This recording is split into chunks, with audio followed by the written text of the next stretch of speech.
공교롭게도 지난주 설교 초반에 거명한 나라 이름을 오늘도 또 하게 됐네요. 터키입니다. 터키 그 오른쪽 약간 밑에로 가면 이즈미르 주가 있는데 여러 주가 있는데 그 중에 하나가 이즈미르 주예요. 위치가 거기입니다. 에게해에 접해 있습니다. 지중해 그 그리스와 터키 사이를 에게해라고 부르죠. 거기 에베소스라고 하는 도시가 있습니다. 성경에는 에베소라고 돼 있고 지금은 에베소스라고 부릅니다. 거기 고대 그리스와 로마 유적이 좀 많습니다. 그 유적이 2015년 세계 문화유산으로 등재되었다고 하네요. 바울은 이 에베소에 2번 방문했습니다. 한 번은 2차 선교여행 막바지에 잠깐 들렸고 또 한 번은 3차 전도여행 초반에 들려서 거의 2년 동안 머무르면서 복음을 전했습니다. 주로 에베소의 유대 회당에 가서 전했죠. 에베소에서 복음을 전할 때 아주 큰 사건이 일어났습니다. 사도행전 19장에 자세하게 나옵니다. 아데미 신전, 거기 아데미 신상이라고 해서 불가 사이에 속한 큰 건축물이 있는 것 같습니다. 그 아데미 신을 섬겼어요. 그 숭배와 관련된 사업가들이 주민들을 선동하여 이 바울과 그를 도왔던 여러 사람들을 거의 인민재판하듯이 몰아붙인 일이었습니다. 바울의 이 선교 활동으로 자신들의 사업에 큰 지장을 입었기 때문이죠. 이러한 소동이 끝난 다음에 바울은 더 이상 거기 머무를 수 없어서 결국 떠납니다. 그래서 마게도냐로 건너가죠. 세월이 어느 정도 흐른 다음에 이제 바울이 감옥에 갇힌 몸으로 에베소에 사는 기독교인들에게 편지를 썼습니다. 그게 바로 오늘 설교 본문으로 선택한 이게 들어있는 에베소서입니다. 여기에는 에베소서에는 에베소 교회만이 아니라 당시 초기 기독교인들이 중요하게 생각했던 기독교 신앙의 가장 시원적이고 가장 원형적인 그 내용이 담겨 있습니다. 에베소서 1장 3절에서 14절은 그 당시 초기 기독교가 불렀던 일종의 찬송가라고 생각하시면 됩니다. 아니면 사도신경처럼 이렇게 형식이 갖추어진, 그래서 모든 사람들이 하는 신앙 고백이라고 해도 됩니다. 구약의 시편과 비슷한 겁니다. 이게 에베소서의 특징이에요. 에베소서 교회에 보내는 편지라고 하는 타이틀은 갖고 있지만 에베소서 교회에 대한 아주 소소한 여러 가지 이야기들은 별로 없고요. 기독교 신앙의 본질을 주로 찬양시 형식으로 서술했습니다. 그래서 오늘 설교 본문에 보면 찬송이라고 하는 단어가 반복해서 나옵니다. 처음 시작하는 3절에서 찬송하리로다 이렇게 되어 있죠. 그리고 마지막 끝나는 14절에는 찬송하게 하려 하심이라 했고 중간에 여러 번 나옵니다. 삶이 그리고 생각이 완전히 새로운 차원에 올라갔을 때만 이 찬송을 말할 수 있습니다. 이건 그냥 나온 이야기가 아니에요. 도대체 초기 기독교인들이 무엇을 경험했기에 영광 찬송의 삶을 살아낼 수 있었던 것일까요? 그게 정말 궁금합니다. 우리도 그렇게 살고 싶죠. 3절을 먼저 읽어보겠습니다. 찬송하리로다. 하나님 곧 우리 주 예수 그리스도의 아버지께서 그리스도 안에서 하늘에 속한 모든 신령한 복을 우리에게 주신다.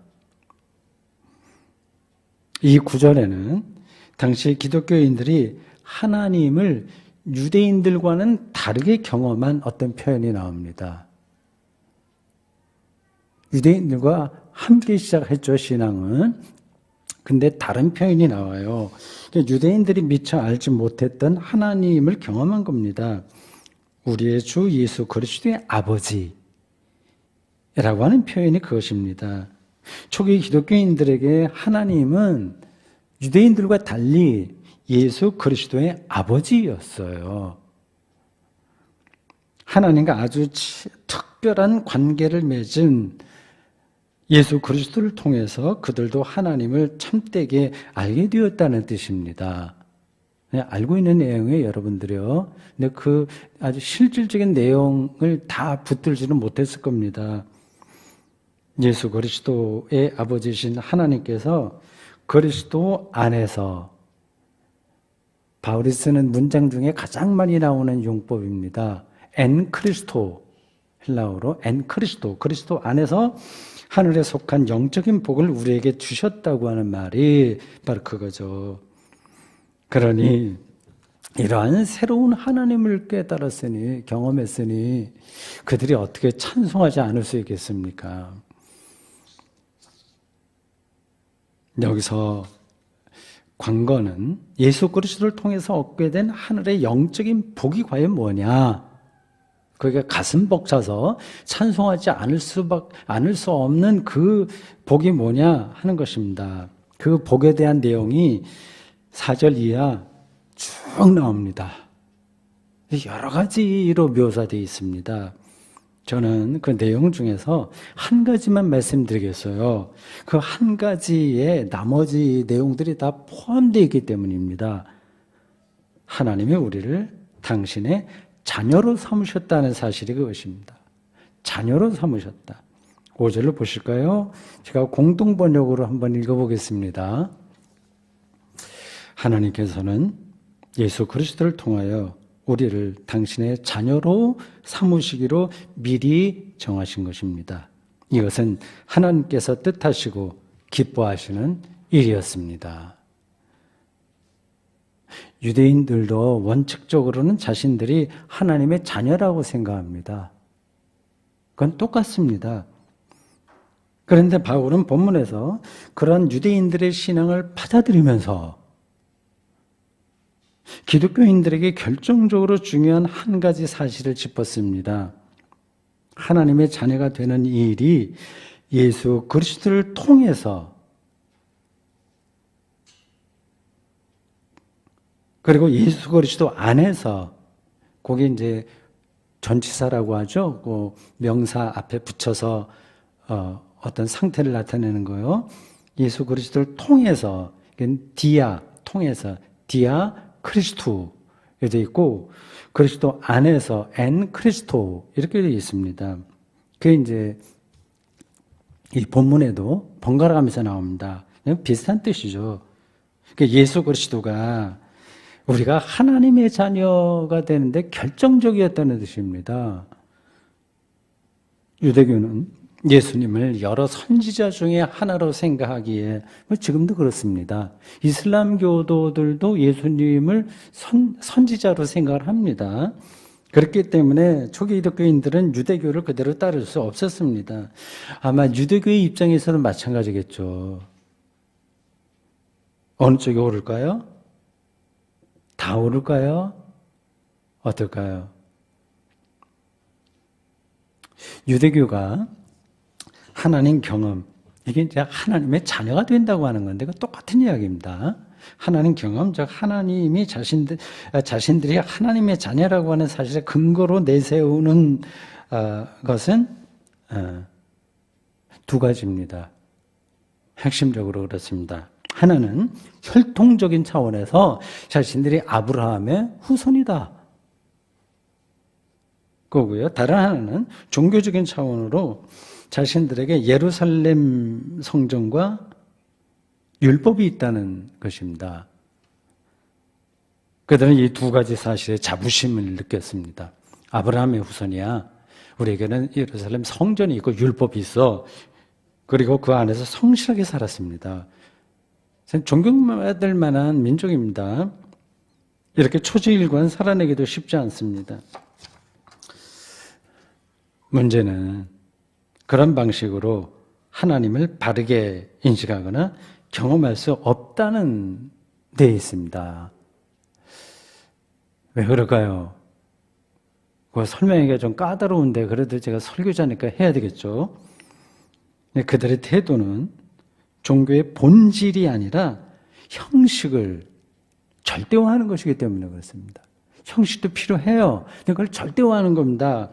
그걸 당시 유대교 당국자들과 유대인들은 그걸 눈치채지 못했어요. 그 형식에 매달리게 되면 어떻게 되죠? 그럼 위선에 떨어지게 됩니다. 좋은 뜻으로도 위선에 떨어집니다. 형식의 절대화와 그 위선은 일란성 쌍두개입니다. 당시 유대교가 얼마나 위선적이었는지를 우리는 복음서에서 찾아볼 수 있어요. 아시죠? 예수님도 회칠한 무덤, 서기관 등등의 바리새인들을 향해서 말씀하셨어요. 아주 날카롭게 비판했습니다. 그 형식 자체를 비판한 게 아니라 거기에 들어있는 위선을 비판한 겁니다. 단적인 예가 안식일 논쟁과 성전 정화 사건입니다. 그걸 제가 여기서 또 설명하지는 않겠습니다. 이 두 사건으로 인해서 결국 당시 유대교 지도자들은 예수님을 종교 재판에 회부했고, 그래서 신성모독이라는 선고를 했고 로마 사법당국에 고발 조치했습니다.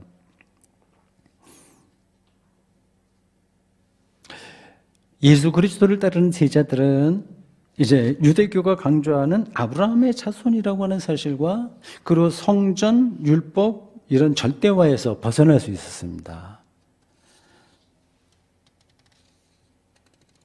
일종의 종교적인 터부에서 벗어난 겁니다. 터부요. 오늘날 한국교회에서 이 종교적 터부와 비견될 만한 한 가지 예를 들면 11조 헌금입니다. 어떤 사람은 11조 헌금을 제대로 하지 않으면 하나님의 것을 훔치는 것이다. 이렇게 생각합니다. 터부죠.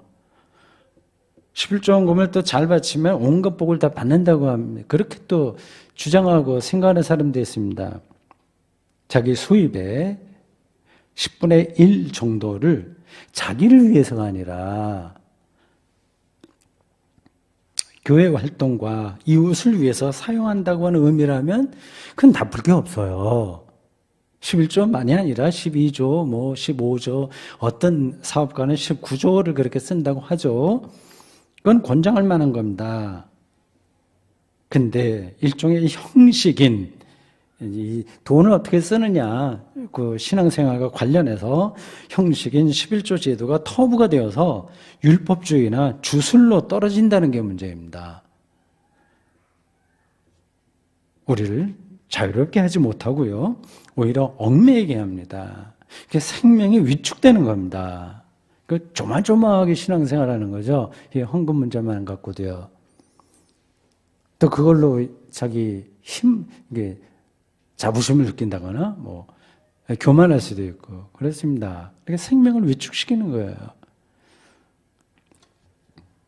제자들과 초기 기독교인들은 예수 그리스도를 통해서 유대교의 종교적 터부로부터 벗어나 하나님과 새로운 관계를 맺을 수 있었습니다. 새로운 차원에서 하나님의 자녀가 된 거예요. 영혼의 해방감에 충만했기에 하나님을 찬송하지 않을 수 없었습니다. 그렇잖아요. 일상에서도 우리가 즐거운 일이 있으면 콧노래가 저절로 나오죠. 죄와 죽음에 이르는 우리의 전체 운명이 예수 그리스도를 통해서 또 예수 그리스도 안에서 완전히 새로워졌으니, 즉 아브라함의 자손이라고 하는 명분과 성전 종교의식과 율법에 상관없이 하나님께서 우리를 자녀로 삼으셨으니, 그렇게 인정해 주셨으니, 생명을 얻게 되었으니 어찌 하나님을 찬송하지 않을 수 있겠습니까? 그래서 본문 3절과 6절과 12절과 14절에 반복해서 영광 찬송을 올린다고 말한 겁니다. 6절만 한번 다시 읽어보겠습니다. 5절에 이어지는 내용이에요. 하나님의 자녀가 되었으니 하고서 이어지는 겁니다. 아주 벅찬 느낌이 전달될 겁니다. 이는 그가 사랑하시는 자 안에서 우리에게 거저주시는 바, 그의 은혜의 영광을 찬송하게 하려는 것이라. 은혜의 영광을 찬송한다는 말을 여러분들은 어떻게 느끼셨습니까? 그거 신앙적으로 옳은 이야기이긴 하는데, 근데 실제로는 그렇게 살기가 쉽지 않다. 그렇게 느끼는 분들이 훨씬 많을 겁니다. 그렇습니다. 말이 영광 찬송이지, 생명이 충만한 상태에서 자기를 절제할 수 없을 정도로 그 환희를 노래하는 상태거든요. 말이 영광 찬송이지 실제 삶에서는 정반대 일들이 더 많이 벌어져요. 일희일비, 좌고 우면, 좌불안석으로 우리는 삽니다. 좋을 때는 너무 좋아. 별로 그렇게 좋아할 일이 아닌데도 너무 좋아하고, 또 좀 나쁘다 그럴 때는 그렇게 실망한 일이 아닌데도 완전히 나쁜 생각에 저 밑으로 수렁으로 떨어집니다. 현대인들은 대체로 조울증을 앓는다고 해도 지나치지 않을 겁니다. 조증 너무 오바되거나 우울증 너무 떨어지거나 정도의 차이는 있지만 많이 그렇습니다. 개인과 사회와 정치 영역에서 비슷한 현상들이 일어납니다. 현재 정부의 정책이 마음에 들지 않는다고 아주 성급하게 비판하는 이들이 제법 있어요. 정책은 늘 플러스 부분과 마이너스 양면성이 있습니다. 전체 방향이 일단 괜찮으면 거기서 벌어지는 시행착오는 진행되면서 조금씩 고쳐나가면 되고, 그런 정책이 자리를 잡을 수 있도록 어느 정도는 기다려야 됩니다. 손님이 밀려있는 중국집에 가서 자기가 시킨 요리가 빨리 나오지 않는다고 불평을 쏟아내는 증상과 한국 사회 정치 현상이 비슷한 게 아닌가 하는 생각이 들 때가 종종 있습니다. 예를 들어 코로나19, 19라고 그러나요? 19? 대책만 해도 그렇습니다. 초기에 중국에서 귀국하는 사람들을 막지 않는다고 막무가내로 불평을 쏟아놓고요. 또 우한으로 부르지 않는다고 또 말도 많았고요. 조금 후에는 마스크 정책이 잘못됐다, 큰일 났다고 한다든가, 아니면 재난지원금 정책이 잘못됐다고 이렇게 저렇게 말들이 정말 많았습니다. 그리고 이제는 또 백신 문제 갖고 불평합니다. 여러분들이 잘 알고 있는 대로 우리나라 코로나 이 방역은 상대적으로 성공적이었습니다. 다른 나라가 K-방역이라고 해서 다들 인정합니다. 객관적으로 인정이 되고 있는 거예요. 그래서 백신 문제도 로드맵에 따라서 처리하고 있습니다. 이렇게 천천히 가면 됩니다. 그런데도 방역 실패라고 끊임없이 불평하는 사람들이 있습니다. 지금은 코로나19와의 어떤 전시 상황이니까 국민의 마음을 안정시켜야 될 정치인들과 언론인들이 이런 소란에 오히려 앞장섭니다. 책임도 지지 않는 거예요. 소란과 소동이 자신들에게 이익이라고 생각하는 걸까요? 제 눈에는 사회적인 조울증 현상으로 보입니다. 이런 세상에서 우리 기독교인들이 살다 보니까 영광 찬송이라는 삶과는 거리가 점점 멀어지는 것 같습니다. 이 일상에서 우리가 경험하는 게 그렇기 때문입니다. 여러분은 살아가면서 어떤 순간에 찬송이 나옵니까? 어떤 일이 있을 때 찬송하고 싶을 정도로 행복감을 느끼십니까? 그 답은 여러분도 알고 저도 압니다. 자신이 갈망하던 일들이 이루어지는 순간에 우리는 노래하고 싶어집니다. 일반적으로 그렇다는 거예요. 좋은 사람 만나서 결혼하고 직장 얻고 아이 낳고 집, 여행, 건강 등등해서 이런 거를 경험합니다. 그게 잘 되면 기분이 좋아지는 거예요. 그래서 자기가 지지하는 프로 축구나 프로 야구단이 아슬아슬하게 우승하면 정말 짜릿할 겁니다. 춤을 출 겁니다. 문제는 이런 조건은 늘 상대적이라고 하는 사실입니다. 모두가 원하는 사람과 결혼할 수 있는 것도 아니고요. 모두가 건강할 수도 없습니다. 우리나라 축구 대표팀이 늘 승리만 하는 게 아닙니다. 이런 걸 모르는 사람이 어디 있겠습니까? 인생이 다 그렇지. 신앙인이라고 해서 뭐 별다른 게 있냐. 아무리 하나님을 믿는다고 해도 이런 일상의 소소한 행복을 어떻게 외면하고 하나님만 영광 찬송하냐. 이렇게 생각하는 분들이 있을 겁니다. 틀린 생각이 아니에요. 여러분 모두 이러한 소소한 행복을 많이 누리시기를 바랍니다. 그러나 저는 복음을 전하는 설교자로서 행복 전도사가 아니라 복음을 전해야 될 설교자로서 오늘 본문에 나오는 영광 찬송을 일상에서 경험하지 않으면 기독교인의 정체성이 유지될 수 없다는 사실을 전하지 않을 수 없습니다. 예수 그리스도 안에서 우리가 하나님의 자녀가 되었다는 사실이 우리의 일상에서 절대적인 기쁨의 유일한 토대로 자리 잡아야 된다는 말씀이에요. 이게 가능할까요? 이 설명하기가 쉽지 않아서 문제입니다. 그리고 저도 사실은 이렇게 설교는 하지만 이렇게 살질 못해요. 쓸데없는 생각에 떨어지기도 하고요. 하나님과의 관계가 분명하지 않을 때도 있습니다. 궁극적으로는 지금 내가 살아있는 건가 아닌가 그게 확실하지 않을 때도 있습니다. 교회 울타리 안에서만 살았고 지금도 그렇게 사는 저도 이런 실정이니 아주 치열한 생존 경쟁의 원리로 작동하는 이 세속사회, 철저하게 세큘러시티라고 그러죠. 세속사회에 사는 여러분은 더할 나위가 없지 않겠습니까?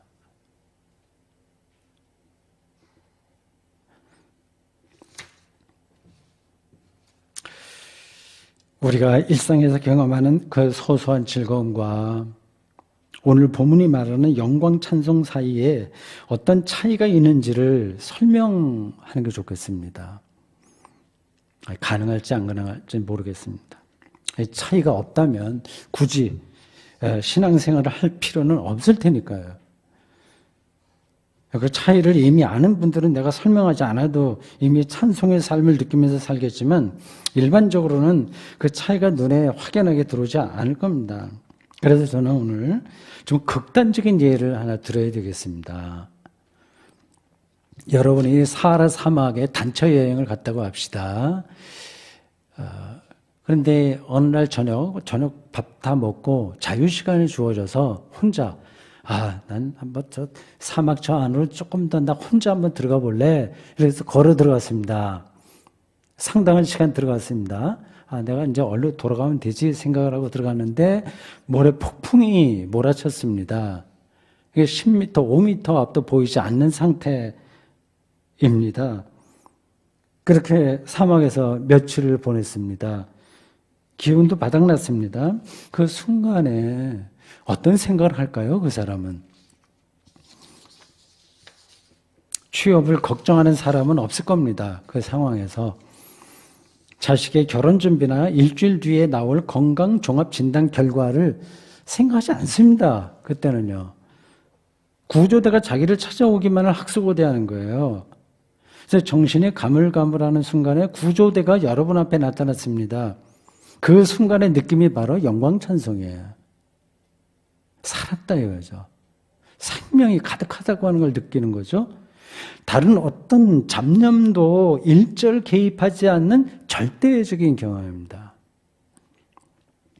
그런 절대적인 경험이 아니면 우리는 하나님을 찬송할 수가 없습니다.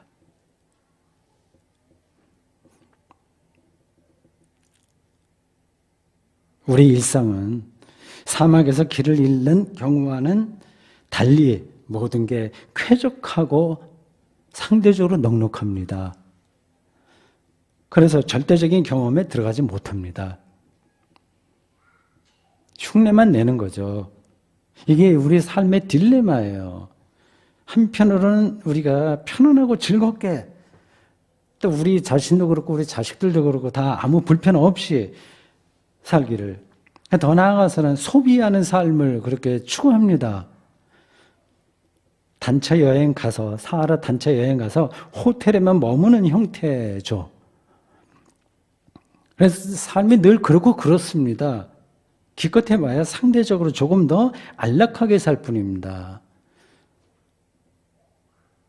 삶의 절대적인 차원과 점점 높은 담을 쌓기에 영광 찬송이라는 이 오늘 본문의 고백이 멀리 느껴지는 겁니다. 닿지가 않아요. 이렇게 너무 심각하다. 영광 찬송은 몰라도 되니 그냥 즐겁게만 살면 좋겠다고 생각한다면 그러면 하나님을 믿지 않아도 괜찮습니다. 마음만 조금 비우면 대충 그럴듯한 인생은 누구나 살아갈 수도 있습니다. 하나님 경험은 교양이 아니거든요. 그냥 교양처럼 살겠다면 하나님 믿을 필요는 없는 거죠. 불교 용어에 여러분들이 잘 아는 백척간두라고 하는 게 있습니다. 그걸 더 그렇게 사자로 네 가지로 나오는데 이어지는 거는 백척간두 진일보 시방세계라고 하는 그 문장입니다.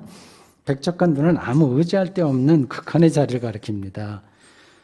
앞에서 예로 든 길 잃은 사막과 같습니다. 그때는 오직 하나만 생각하는 거예요.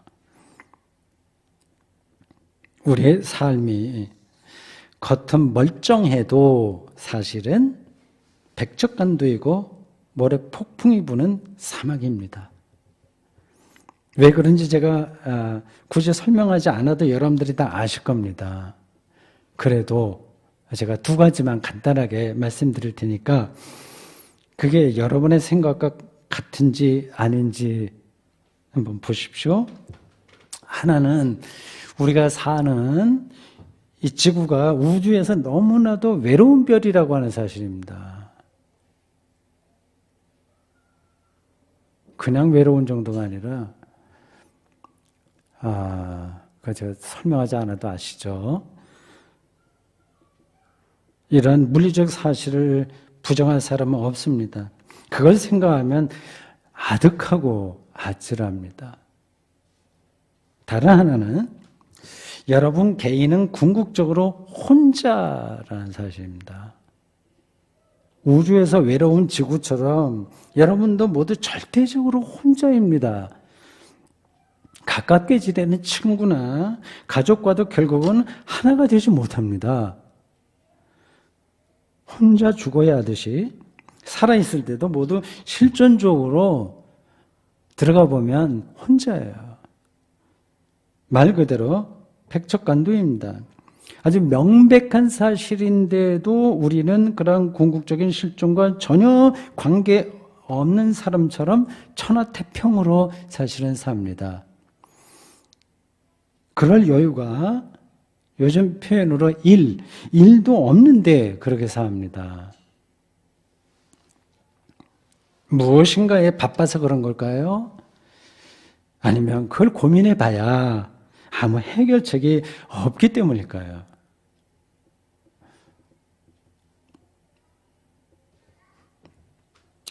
역설적이게도 이런 고립무원의 자리를 절실하게 경험한 사람에게 전혀 새로운 차원의 삶이 열립니다. 하나님이 그를 찾아오십니다. 그 하나님의 손길을 느끼면 오늘 에베소서 본문이 그렇게 반복해서 강조하고 있는 그 영광 찬송을 부르게 됩니다. 설마 그럴까? 아, 정말 그런가? 하고 믿기 힘드신가요? 예수 그리스도를 통해서 우리를 하나님의 자녀가 되게 하셨다고 하는 이 말씀에 귀를 더 기울여 보십시오. 모래 폭풍이 휘몰아치는 사막에서 구조대를 만난 사람처럼 그냥 가만히 좀 있어라. 옆 사람이 말려도 영혼의 깊이에서 찬송하고 싶어서 못 견딜 겁니다. 우리 짧은 삶이 그런 걸로 좀 충만해져야 되지 않을까요? 2021년은 하나님의 이런 은총이 여러분에게 그리고 저에게 풍성해지는 한 해가 되기를 진심으로 바랍니다. 아멘.